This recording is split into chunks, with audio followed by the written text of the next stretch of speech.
반갑습니다. 오늘 우리가 말씀 읽기를 따라 살펴갈 본문은 구약성경 시편, 그 중에서도 62편의 말씀입니다.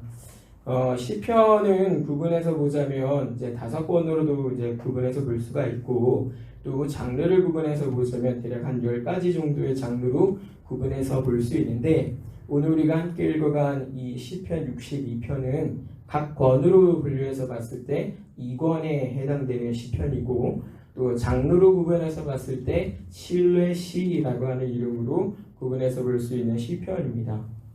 시편 제2권으로 분류해서 볼 수 있는 시편들은 시편 42편에서부터 72편까지의 기록들을 우리가 그렇게 구분해서 볼 수 있는데, 이 시편 2권에 해당되는 시편들이 갖는 주요한 특징은 하나님의 신뢰라라고 하는 걸 가르쳐준다 이겁니다.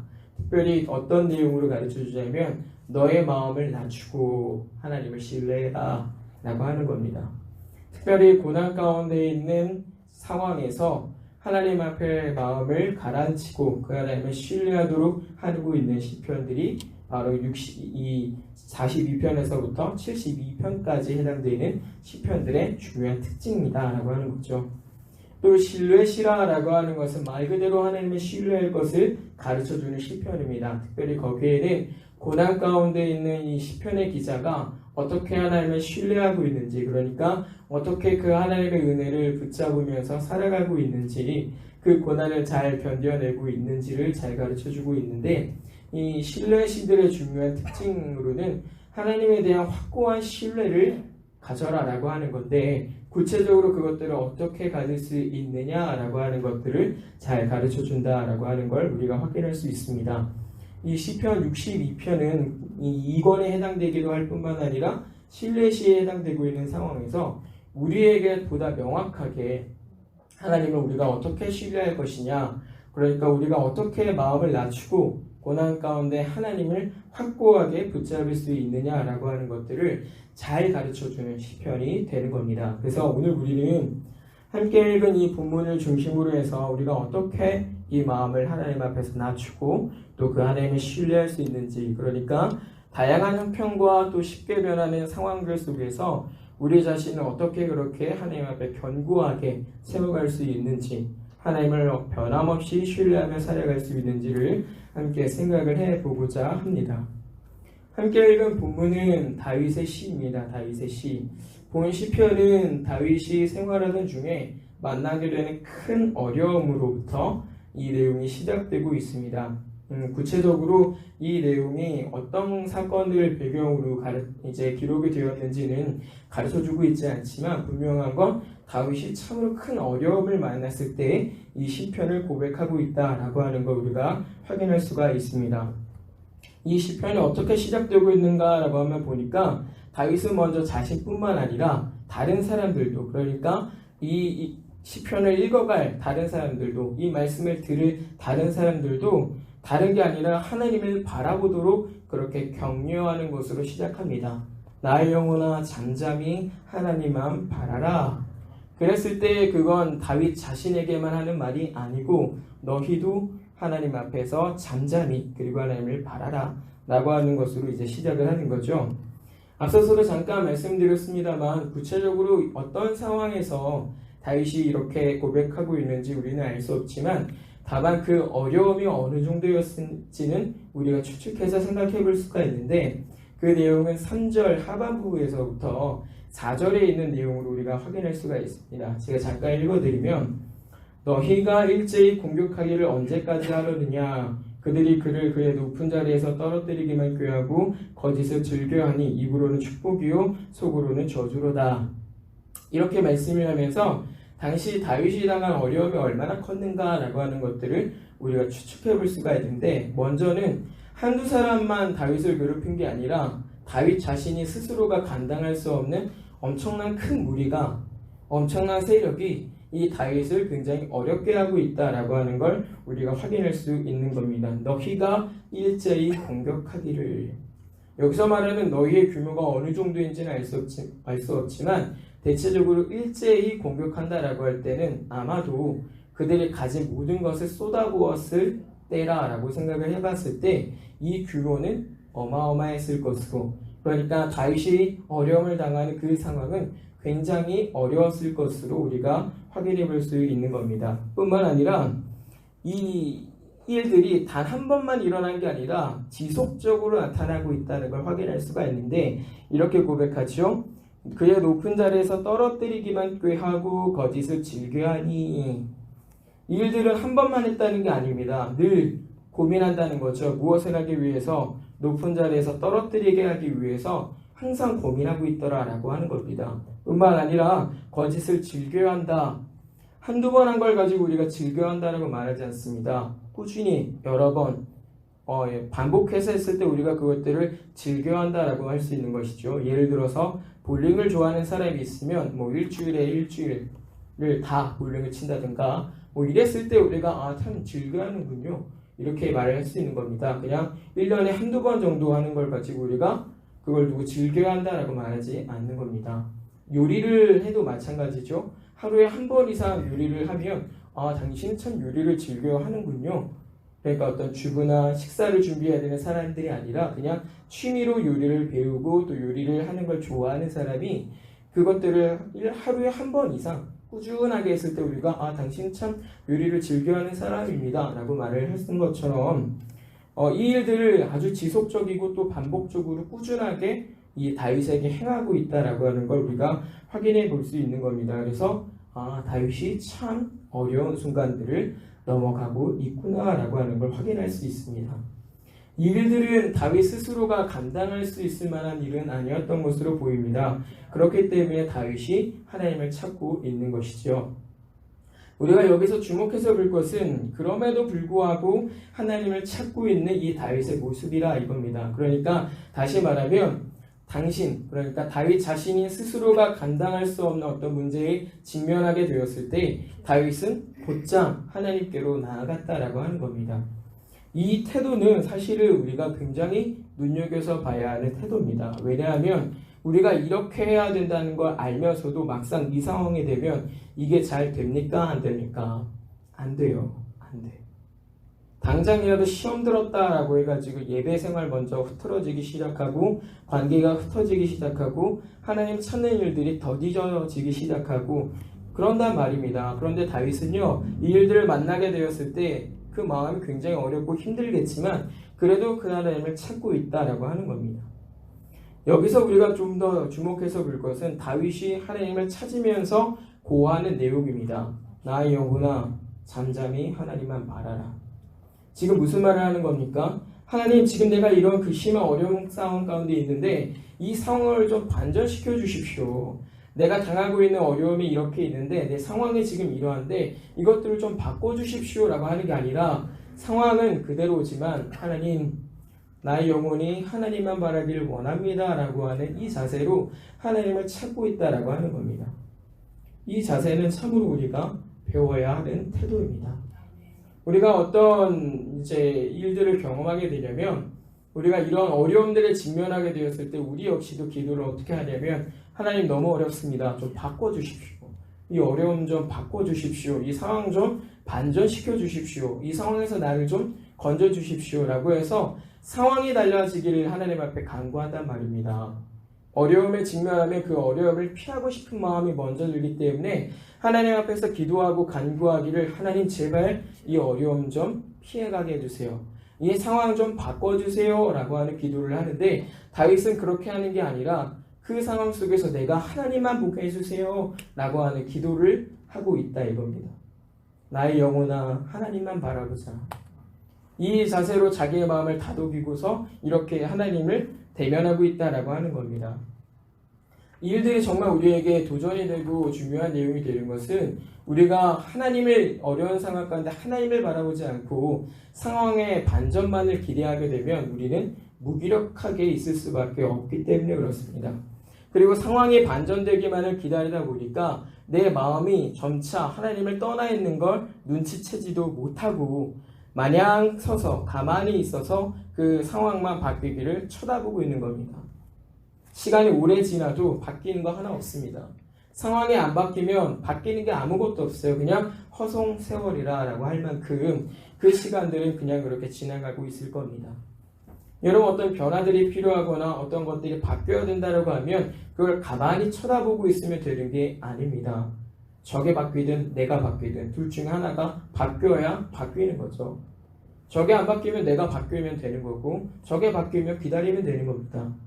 다윗은요 지금 적극적으로 자기 자신을 바꿔가고 있습니다. 무엇을 위해서? 하나님의 영광을 가리지 않기 위해서, 죄에 빠지지 않기 위해서, 어려움 때문에 하나님을 욕할까봐 자기 입에 재갈을 채우기 전에 이 하나님을 더 찾고 있는 모습을 우리가 발견할 수 있다 이겁니다.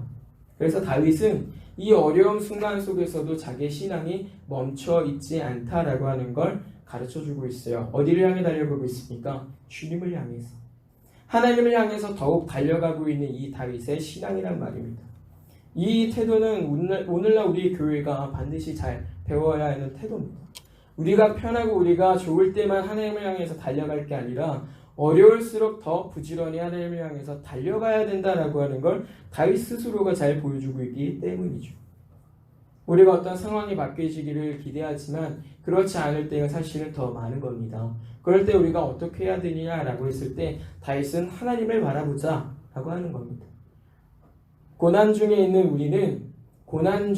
우리의 이 형편이 달라지기를 기다리는 것보다 우리가 조금 더 적극적으로 하나님을 바라보자, 우리가 적극적으로 하나님을 찾아 나가자 라고 다윗이 독려하고 있는 거죠. 자기 자신뿐만 아니라 타인들에게도. 이 태도가 오늘날 교회가 상실한 아주 중요한 신앙의 본이 되는 겁니다. 우리는 늘 가르침 받을 때도 끝까지 완주해야 된다라고 하는 설교들 얼마나 많이 듣습니까? 얼마나 잘 알고 있는 내용입니까? 근데 멈춰있는 때가 너무나 많다 이겁니다. 조금만 어려우면 그 자리에서 가만히 멈춰있는 때가 많단 말이죠. 그런데 다윗은 그게 아니라 이겁니다. 달려가자. 주님을 향해서 달려가자. 주님을 향해서 얼굴을 쳐들고 그를 바라보자. 이렇게 우리에게 도전을 하고 있다 이거죠. 그래서 상황의 반전을 꾀하는 게 아니라 그 마음을 더욱 하나님께로 붙들어 놓자라고 하는 겁니다. 아무리 잘 훈련받은 교회라고 해도, 그러니까 아무리 잘 훈련받은 성도라고 해도 말이죠, 언제나 한결같이 하나님을 신뢰하면서 살아갈 수는 없습니다. 왜냐하면 이 마음은 늘 요동하기 때문에 그렇습니다. 이 요동하는 마음을 주체하지 못해서 이리 튀었다가 저리 튀었다가, 그래서 우리가 기복을 경험하는 거예요. 신앙생활을 할 때 꾸준하지 못하고 기복을 경험하게 되는데, 이 요동치는 마음을 진정시키기 위해서, 그러니까 이 요동치는 마음을 휘둘리지 않기 위해서 다윗이 취하고 있는 자세가 그렇게 시선을 하나님께 고정시켜 놓고 이 마음을 하나님께 딱 고정해 놓고 기다린다 이겁니다. 흔들리지 않기 위해서. 2절 하반부에 보시면 이렇게 말씀합니다. 내가 크게 흔들리지 아니하리로다.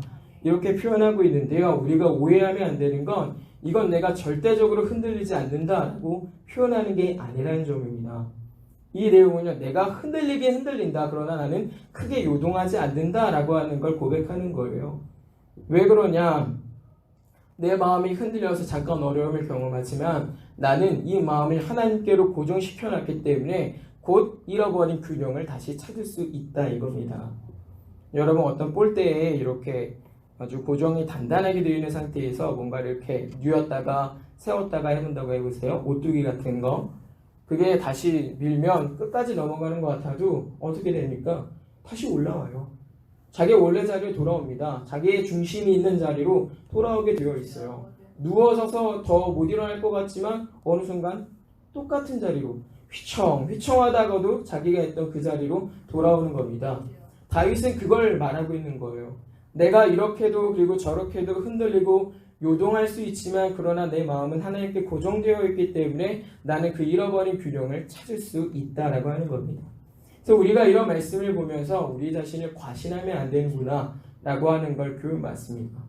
많은 교회들이 착각하며 살아갑니다. 나는 흔들리지 않는 믿음을 가지고 있어. 나는 아주 믿음이 좋은 사람이기 때문에 나는 결코 흔들리지 않아. 착각입니다. 착각이에요. 흔들리지 않는 사람은 없습니다. 왜 사람들이 내 믿음은 흔들리지 않아 라고 말을 하고 다니냐면 그렇게 흔들린다 라고 얘기를 하면 내 믿음이 되게 약해 보이거든요. 내 믿음이 되게 보잘것없어 보이거든요. 신앙생활 10년, 20년, 30년, 40년 했는데 흔들린다고 해보십시오. 그게 얼마나 창피한 말입니까? 근데 그게 아니더라 이겁니다. 다윗은요, 우리는 흔들리는 사람이라 이렇게 가르쳐주고 있는 거예요. 오늘 이 신앙의 태도 속에서 우리가 배워야 될 것은 그래서 늘 균형을 잃어버리기 쉬운 우리 자신의 나약함, 우리 자신의 비천함, 이것들을 인정하는 것이다 라고 하는 걸 교훈을 받는 겁니다. 신앙생활을 성숙하게 잘하는 사람들일수록 이것들을 인정하기가 쉬운 법이에요. 왜 그렇습니까? 신앙생활을 하면 할수록 깨닫는 건 뭐예요? 나의 죄악이에요. 하나님의 거룩을 알게 되면서부터 내 죄악이 보이기 시작하는 겁니다. 그를 가까이 하면 가까이 할수록 나의 비천함이 더 드러나게 되어 있는 거예요. 처음에 예배당문을 들어왔을 때 여러분의 모습을 생각해 보십시오. 그래도 괜찮은 사람인 것 같지 않습니까? 하나님 앞에 그래도 괜찮아 보이는 사람인 것 같단 말이에요. 그런데 1년이 지나고 2년이 지나고 하나님에 대해서, 그리스도에 대해서, 우리 죄에 대해서 점차 배워가면서 우리가 느끼는 거 뭡니까? 난 이렇게 완악하고 연약한 사람이구나. 신앙생활 10년, 20년, 30년, 40년에도 똑같은 문제에 빠지는 겁니다. 그래서 우리는 착각하면 안 돼요. 우리 자신에 대해서 너무 과신하면 안 된다 이겁니다. 그래서 우리가 이런 이 다윗의 태도를 본받을 때 먼저 우리가 확실하게 짚고 넘어가야 될 건 우리 자신의 나약함, 우리 자신의 비천함, 충분히 흔들릴 수 있는 우리의 연약함을 인정하는 것, 거기서부터 우리는 하나님께로 이 마음을 고정할 수 있게 된다 이겁니다. 왜요? 내가 흔들리는 거 알기 때문에 흔들리지 않는 다른 무엇인가를 의존할 수밖에 없거든요. 그래서 하나님을 찾는 겁니다. 하나님만큼 견고한 것은 아무것도 없거든요. 오늘 다윗이 고백합니다. 성소라, 요새시라, 반석이시라. 흔들리지 않는 그 견고함을 찾아서 다윗이 그 마음을 딱 고정시키고 있다 이겁니다. 이거예요. 그래서 우리 자신은 결코 흔들리지 않는다라고 하는 것을 지나친 과신으로 알고 나는 참으로 흔들리는 사람이야. 나는 참으로 내 스스로의 능력으로는 아무것도 할 수 없고 흔들리는 사람이야 라고 하는 걸 인정하고 살아야 된다라고 하는 겁니다. 나는 흔들리지 않아. 내가 무료 신앙생활 몇십 년을 했는데 내가 어떤 신앙의 프로그램들을 잘 교훈받고 좋은 목사님 밑에서 훈련도 받고 이렇게도 하고 저렇게도 하는데 내가 흔들린다고? 이렇게 하는 건 말이죠. 예수 그리스도의 죽음을 눈앞에 두고서 나는 당신을 떠나지 않을 것입니다. 주님을 떠나지 않을 것입니다. 라고 외쳤던 사도들 그 어리석은 과신, 섣부르고 굉장히 실수투성이인 그들의 모습과 전혀 다를 바가 없는 것이다 라고 하는 겁니다. 그래서 우리는 쉽게 흔들리는 자신을 인정해야 되고 그 연약한 문제를 해결하기 위해서 하나님께로만 그 마음을 고정해 두기를 힘써야 한다라고 하는 것이죠. 그래서 다윗이 흔들리지 않기 위한 가장 확실하고 안전한 방법으로 택하는 것이 하나님을 바라보자. 흔들리지 않는 그분을 보자. 내가 흔들리면 흔들릴수록 그분을 바라보자. 이 마음을 그분께로만 고정해 놓자라고 하는 겁니다. 여러분, 우리의 영혼의 대적자들은 우리가 넘어지기를 기다리고 있습니다. 그리고 언제나 끊임없이 우리 마음을 격동하게 해서 넘어뜨리려고 하지요. 이렇게도 밀었다가 저렇게도 밀었다가 안 넘어지면 다시 밀었다가 반대쪽으로도 밀었다가 어떻게든 넘어뜨려 보려고 마구마구 도전을 해오는데요. 우리가 스스로가 선 줄 알면 한두 번은 견뎌낼 수 있어도 그 다음은 넘어진다 이겁니다. 넘어져요. 나 스스로가 서 있는 줄 알면 넘어진다 이겁니다. 성경이 우리에게 경고하지 않습니까? 선 줄 아는 자는 넘어질까 조심하라. 영혼의 대적자들은요, 한두 번만 흔들어 오는 게 아닙니다. 끊임없이 그 일들을 해오는 것이죠. 어떻게 잘 해가지고 한두 번 우리가 견뎌냈다 그래서 그 일들이 끝나면 다행인데 끝이 아니란 말이에요. 끊임없는 그 도전과 흔들어 오는 그 속에서 우리는 끝까지 견뎌내야만 하는데 우리 스스로는 견뎌낼 수 있을 만한 재주가 없단 말입니다. 없어요. 뭘로 견뎌내실 겁니까? 어떤 걸로 견뎌내실 거예요? 사소한 말다툼에도 마음이 이미 벌써 문드러졌단 말이에요. 사소한 상황 속에서 내 마음이 이미 변질되었단 말이에요. 하나님의 말씀이라고 하는 건 다 생각나지도 않고 그냥 내 감정이 먼저 앞서서 그냥 내 마음대로 할 때가 너무 많단 말이에요. 어떻게 견뎌내실랍니까? 우리를 흔들어오는 문제들 속에서 우리가 어떻게 견뎌낼 수 있느냐 이겁니다. 우리 실력으로는 도무지 할 수가 없는 일이다라고 하는 겁니다. 그래서 이 마음을 흔들리지 않는 반석이시고 요새시고 강한 성이신 하나님께만 두어서 견뎌내어야 한다라고 하는 것이죠. 그래서 우리는 요동할 수는 있어도 곧 다시 균형을 찾고 일어나게 되는 겁니다.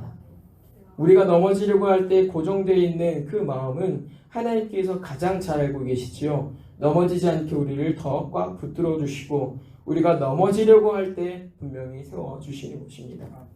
우리가 이런 믿음을 가지고 살아야 한다라고 하는 거죠. 이 하나님 앞에 마음을 고정하는 일은요, 단번에 되는 건 아닙니다. 그 사실을 우리가 어디서 확인할 수 있냐면 구체적으로 1절과 5절을 보니까 다윗이 이러한 표현으로 고백을 합니다. 내 영혼아 잠잠히 하나님만 바라라 라고 하는 표현을요 2번이나 반복했어요. 이게 무엇을 말하는 거냐면요, 이미 한번 하나님 앞에 내 마음을 고정시키기로 작정을 했지만 또 흔들린단 말입니다. 그럴 때 다시 하나님 앞에 그 마음을 고정시키고 사는 거예요.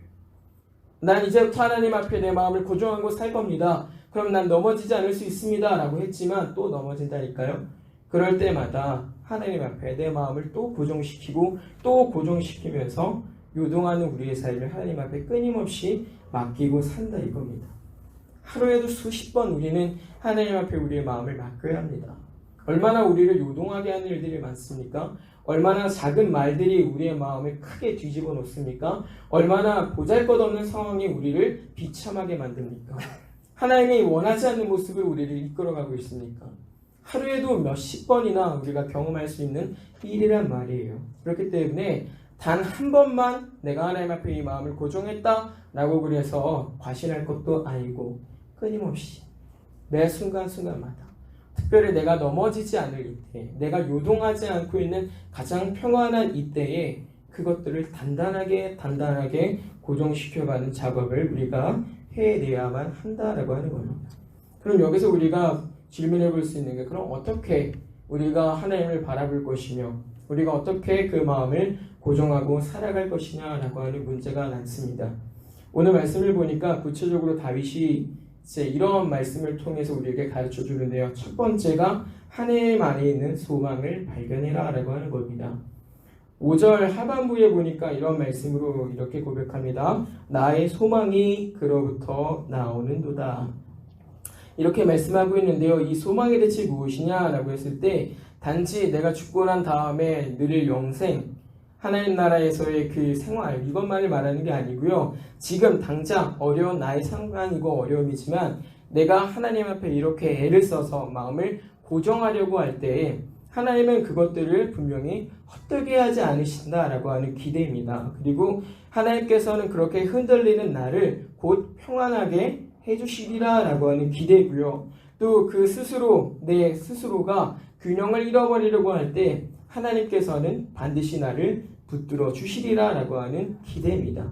그걸 소망이라고 이렇게 표현하고 있는 건데요. 다윗은 하나님 안에 있는 그 약속과 그 기대를 바라보자 이렇게 말씀을 하는 겁니다. 그러니까 우리가 어떤 마음이 요동치고 어려운 일을 경험할 때에 내가 일어나는 분을 삭혀야 되고 억울한 상황을 내가 감내해야 될 때에 하나님께서 반드시 이것들을 선하게 갚아 주시리라 라고 마음을 먹고서 하나님 가장 기뻐하는 모습으로 살아야 한다라고 하는 겁니다. 우리가 새벽 시간 동안 출애굽기를 읽었는데요. 하나님의 말씀 가운데 어떤 말이 있냐면 원수의 나귀, 이것도 먹이라고 하나님의 말씀을 하십니다. 원수 거예요. 나의 절친한 동료가 아니고요. 원수 건데 그것도 챙겨라. 그것도 돌봐줘라. 이렇게 말씀하시는 하나님입니다. 그런데다가 전당포에 옷을 맡겨놨단 말이에요. 어떤 걸 구워갔단 말이죠. 근데 그 옷을 어떻게 하라고 말씀하시는 겁니까? 하루가 지나기 전에 돌려줘라. 왜? 그 옷은 그걸 너에게 맡긴 사람의 유일한 옷이니까 너는 자비를 베풀어서 돌려주어라. 어떤 것들을 빚졌을 때 아마 그것들을 담보로 잡았을 것인데요. 그거 어떻게 하라는 겁니까? 그가 갚으면 돌려줘라 라고 말하는 게 아니고요. 그가 하루에 내게 못 갚으면 네가 그냥 돌려주어라. 그에게 자비를 베풀어 주어라 라고 말씀하시는 게 하나님입니다. 왜 그런 약속을 하실까요? 손에 있는 부분들은 하나님이 채워가실 것이기 때문에 그렇습니다. 당신께 속해 있는 모든 것이기 때문에 그 마음을 선하게 쓰는 사람에 대해서 하나님께서 반드시 선하게 갚을 것이 그 안에 약속되고 있기 때문에 그것들을 하나님이 말씀하시는 거예요. 감내하십시오. 감내하십시오. 그러면서 이제 두 번째, 우리가 어떻게 그러면 하나님을 찾을 수 있느냐, 이 마음을 고정할 수 있느냐라고 할 때 가장 중요한 것 중에 하나지만 세상의 것이 정말로 쓸모가 없다라고 하는 걸 깨닫는 겁니다. 깨닫는 거. 재물도 혹은 누군가에게서 어떤 것들을 빼앗고 힘을 행사할 수 있는 권세를 갖게 될지라도 그것 자체가 결코 우리의 인생을 평안하게 할 수 없다 이거예요. 여러분 대통령 되시면 편할 것 같습니까? 저는 수명이 몇 개가 있어도 모자랄 것 같아요. 기업의 총수가 되면 여러분 부족한 게 없어서 아주 넉넉하게 살 것 같죠? 저는 나중에 제 자식들이 싸울까봐 그걸 할 수가 없을 것 같습니다. 서로 갈라먹겠다고. 그리고 그 빈틈을 노리고 다른 사람들이 들어와서 그걸 가져가겠다고. 여러분 평안할 것 같지만 평안할 수가 없습니다. 세상의 어떤 것들로도 우리에게 온전한 평안을 줄 수 있는 건 아무것도 없어요. 그걸 깨닫는 사람이 비로소 하나님께 그 마음을 고정하게 되는 겁니다. 대표적인 사람이 욥입니다. 욥. 그는 재물도 가지고 있는 사람이었고 힘을 행사할 수 있는 자리에 있는 사람이었는데요. 그가 고난에 직면하게 되었을 때 그의 고난을 피하게 해줄 수 있는 게 아무것도 없었어요. 그의 재물도 그의 권세도 그가 당하는 고난을 막아주지 못합니다. 그러나 하나님, 그분만이 그의 생명을 지켜가시면서 마지막까지 그를 보호하시는 거죠. 욥이 그 고난을 이겨내고 살 수 있었던 건 그 마음이 하나님 앞에 고정되어 있었기 때문에 그렇습니다. 그가 비록 모든 것들을 잃어버리고 살아갔지만 그는 그 마음을 하나님께로부터 꺾어내지 않은 사람인 거예요. 그 마음 하나만큼은 하나님 앞에 온전히 있어서 흔들리지 않았던 겁니다. 다시 균형을 찾고 돌아오고 휘청하지만 다시 그 균형을 찾고 하나님 앞에 서게 되는 것이죠. 너무나 어려운 그 순간엔 하나님께서 친히 말씀하시면서 그 욥을 세워주십니다. 이러한 믿음. 세상의 어떤 것도 우리의 믿음을 보장해주지 못하고 보호해주지 못하는데 하나님 한 분만은 우리의 연약한 믿음을 붙들어주시고 그것들을 견고하게 그리고 끝까지 지켜주실 수 있다라고 하는 겁니다. 이걸 깨닫는 것이 성도들이 그 마음을 하나님께만 고정시키고 살 수 있는 방법이라 이겁니다. 그렇지 않으면요 하나님 찾지 않습니다. 세상의 다른 방법들을 간구합니다. 누군가의 도움과 누군가의 어떤 자비나 이런 것들을 간구하며 살 거예요. 상황이 바뀌기만을 손가락 빨면서 기다릴 겁니다. 그러나 그렇다고 해서 바뀌는 건 아무것도 없어요. 아무것도 없어요. 오늘 우리 이 말씀에 있어서 성경은요 하나님 외에 다른 어떤 것도 그다지 유용하지 않기 때문에 그것들을 깨닫고서 하나님 앞에 그 마음을 고정시켜야 한다라고 가르쳐주고 있고 이것이야말로 진정한 견고함이다라고 가르쳐주는 겁니다. 사랑하는 성도님들, 오늘 우리는 함께 읽은 말씀을 통해서 직면한 어려움 속에서 하나님을 먼저 찾아야 되는구나. 하나님이 찾으실 때까지 내가 기다리는 게 아니라 내가 하나님을 먼저 찾아가야 되는구나 라고 하는 걸 교훈받고 또 하나님을 신뢰하면서 살아야 되는데 어떻게 살아야 되느냐라고 할 때 먼저 쉽게 흔들리는 나 자신을 인정해라. 내 자신이 참으로 별 볼 일 없는 실력자라는 걸 깨닫고 그것들을 인정하며 살아야 된다라고 하는 겁니다. 그거를 깨달을 때야 비로소 우리의 마음은 하나님께로만 고정이 되는구나 라고 하는 걸 확인하게 되는 거죠. 사람의 마음이 거만해지면 어떤 일들이 일어날 것 같습니까? 하나님 말을 안 합니다. 하나님 얘기 안 해요. 사람의 마음이 거만해지고 부풀어지면 말이죠. 하나님 언급 안 합니다. 대신에 어떤 걸 얘기합니까? 내가 잘한 거, 나의 공로로 여길 만한 거, 내가 성취한 어떤 것. 그 마음이 부풀어 있지 않고 그 마음이 정말로 하나님 앞에 보기에 합당한 자세면 말이죠. 내가 한 것은 이렇게 있지만 하나님 내게 도와주지 않으시고 기회를 주지 않으시고 은혜를 주지 않으셨으면 내가 할 수 있는 건 아무것도 없었습니다. 이건 다 하나님이 하신 것이고 다만 그 가운데 나를 써주시니 감사합니다 라고 할 테지만 그 마음이 교만하고 아주 부풀어져 있으면 말이죠. 하나님 없이도 산다. 이렇게 하면서 하나님을 없이 말하고 살아가는 겁니다. 히스기야를 보시면요. 그가 하나님 앞에 나음을 입고 난 다음에 한 일이 뭡니까? 자기 창고문을 열어서 보아라 난 이렇게 많은 것들을 좋은 것들을 가지고 산다. 그 결과 어떻게 되는 겁니까? 다 잃어버렸습니다. 다 잃어버렸어요. 하나님을 우리가 말하고 살아갈 때는 반드시 이 마음 자세에서부터 우리의 거만함을 없애야 되고, 그렇게 거만함을 없애고 살아야 비로소 나 자신의 무능력함을 알게 된다라고 하는 걸 우리가 이런 말씀을 통해서 확인하게 되는 겁니다. 우리가 이런 문제에 빠지지 않기 위해서 정말 별 볼 일 없는 우리 자신의 실력을 과신하지 않고 또 맹신하지 않기 위해서 우리의 시선을 늘 하나님께 고정시키고 살아가게 되기를 바랍니다. 여러분의 신앙이, 여러분의 믿음이 균형을 잃어버리려고 할 때 여러분의 그 믿음이 하나님께 고정되어 있으면, 여러분이 그 하나님을 바라보고 있으면, 여러분의 그 마음이 하나님께 고정되어 있으면 여러분들 오뚜기같이 다시 원상태로 일어날 겁니다. 근데 그건 굉장히 빠른 시간 내에 이루어질 거예요. 오뚜기 넘어뜨려 보세요. 거기서 한 수십 년 있다가 일어나나 치면 그 순간 올라옵니다. 바로 올라와요. 치면 그냥 바로 올라오는 겁니다. 여러분의 마음이 하나님께 그렇게 고정되어 있으면 말이죠, 흔들릴지언정 넘어질 뻔 할지언정 다시 바로 그 균형을 찾게 된다라고 하는 것, 이 사실을 잘 기억하시고 날마다 유동치는 여러분의 마음들을 잘 절제하시고 하나님께 잘 고정하시고 또 균형을 잃어버리지 않도록 조심하면서 살아가는 저와 여러분이 되기를 주님의 이름으로 부탁을 드립니다.